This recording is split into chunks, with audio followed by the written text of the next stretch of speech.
You're watching CBS News Los Angeles, The Rundown. Hello, everyone. I'm Ross Palumbo, and here's a look at your top stories at this hour. The violent winds are gone, but now the cleanup begins. Homes like this one in Tahunga are coping with major destruction. A massive tree just crashed through the living room here, and the ground is still saturated in many areas because of all the rain we've had. Thankfully, in this case, no one was hurt. Meanwhile, a winter wonderland. Look at this in our mountains. This is new video from Big Bear Mountain Resort. Officials there say they got 6 to 13 inches of fresh snow across their 3-6 areas.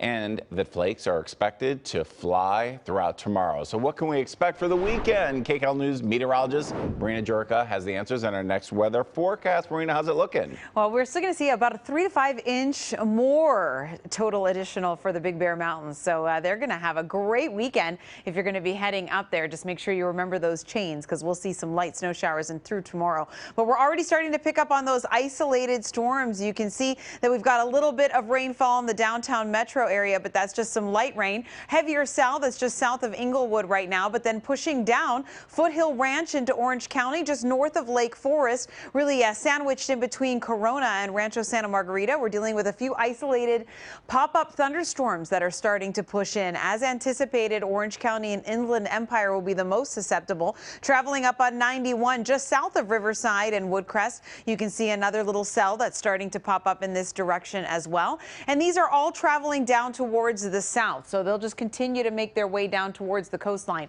as we head into the next 30 to 40 minutes. Winds are still breezy, nothing like what they were yesterday, but still breezy, especially along the coastline where we're seeing winds at 15 to 25 mile per hour wind gusts. And then as we head up into the I-5 corridor, about 20 to 25 miles per hour there. Antelope Valley, the same situation throughout the San Bernardino Mountains. So that's where our trouble spots are. We'll see gusts of up to 30 miles per hour throughout the rest of the day in those locations. Taking a look at Orange County, you folks will continue to see some isolated showers and thunderstorms throughout the afternoon and early evening.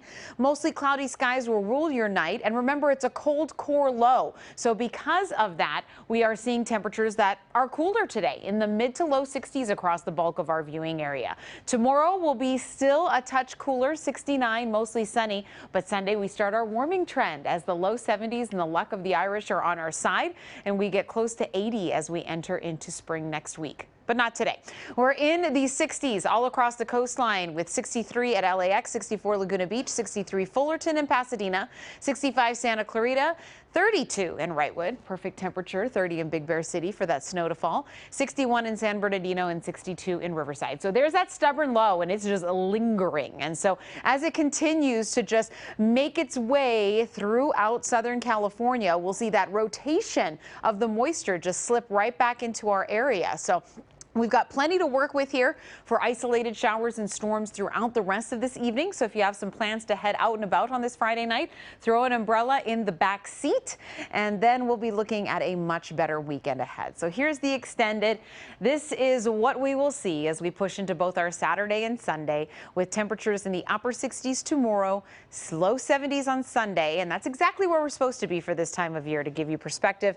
And then flirting with 80 on Monday and Tuesday as spring officially sets in on the calendar. So not great today, especially when we've got a lot of cleanup efforts out there, Ross, but it could be worse.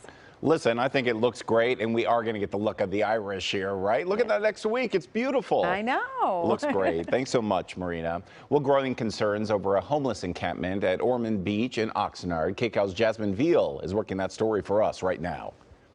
So I'm here in Oxnard, right at the border of Oxnard and Port Hueneme, at this homeless encampment that is pretty much hidden on a section of Ormond Beach.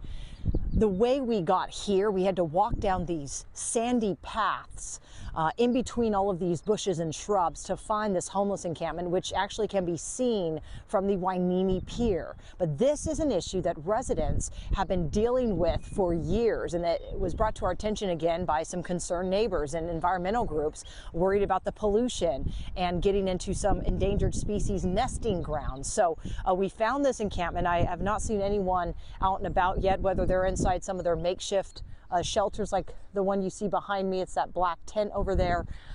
There just is a lot of trash. It's right next to a canal. that is also full of trash. But there have been many efforts to clean this up over the years. Last October, a local photographer took some drone footage that went viral showing this homeless encampment and just how expansive it really was on this part of the beach, so close to the Pacific Ocean. So we're about to talk to a local city councilman who has made efforts to do these regular beach cleanups, to offer services and support and shelter to the people living here. The city of Oxnard got back to me saying that their last cleanup was in November, and they removed 205 tons of debris and trash. They also were able to offer shelter and services to 50 people here, but then they come back, and that was their second major cleanup. The county of Ventura also trying to address the homelessness issue all over the county, but you see what a problem it is here and so close to the water and the pier, and that people are taking notice, and they're trying to get this cleaned up once and for all. So we're going to have more on this story, this homeless encampment here on this beautiful stretch of coastline on KCAL News at 4 and 5. All right, thanks a lot, Jasmine. We'll see you tonight at 4. Some of the difficulty with buying a home could be easing up a little bit. The National Association of Realtors has reached a settlement agreement that could dramatically slash the fees now paid to brokers. It all centers around a legal battle over the real estate industry's commission structure. Agents receive about 6% commission, which is then paid by the seller and then split between the seller's agent and the buyer's agent. Well, experts say realtors will now have to lower their commissions to compete in the future in the diversifying real estate market. So under this proposed settlement, homeowners could see a savings of about 30%.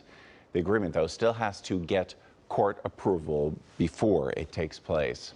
Ahead at 3, we're going to speak with a real estate expert about what all of this is going to mean right here in Southern California and our escalating home prices. Breaking right now, former Vice President Mike Pence has just said he will not endorse presumptive GOP nominee Donald Trump. Pence argued that Trump is pursuing an agenda that is, quote, at odds with the conservative agenda. The former Trump running mate withheld his endorsement during the 2024 Republican primary. Pence did not reveal who he will vote for coming up in the 2024 general election, saying he'll keep his vote to himself. And developing right now, Fulton County District Attorney Fani Willis will continue to prosecute the former president for his election interference case in Georgia. But the prosecutor she appointed, her former romantic partner, Nathan Wade, he's going to be leaving the case. All of this coming after Judge Scott McAfee ruled only one of them can now stay in the case. McAfee says he did not find a clear conflict of interest, but he did criticize Willis for a tremendous lapse in judgment. The ruling comes just days after. To me, that's what this entire ruling is about. It's saying I will not preside over a case where the legitimacy of the case is in question. This is all about ensuring that when we look at this case and we look at how and when it proceeds to trial, that we feel confident in the process. Well, the ruling comes days after the judge dismissed 3 of the 13 counts against Trump in the indictment. But the prosecution will now move forward. It is just one of 4 criminal cases now pending against former President Donald Trump. And this just in, Governor Gavin Newsom's State of the State address has been postponed. It was scheduled for Monday the 18th. Newsom's office says they want to discuss in-depth issues, including homelessness, mental health, and closing the budget gap. The governor says he will deliver his State of the Union address when there is more clarity regarding those topics. So far, we don't have an exact date. We'll keep you updated. Well, this has been CBS News The Rundown. Thanks for joining us. We will be back live at 3 right here on CBS News Los Angeles.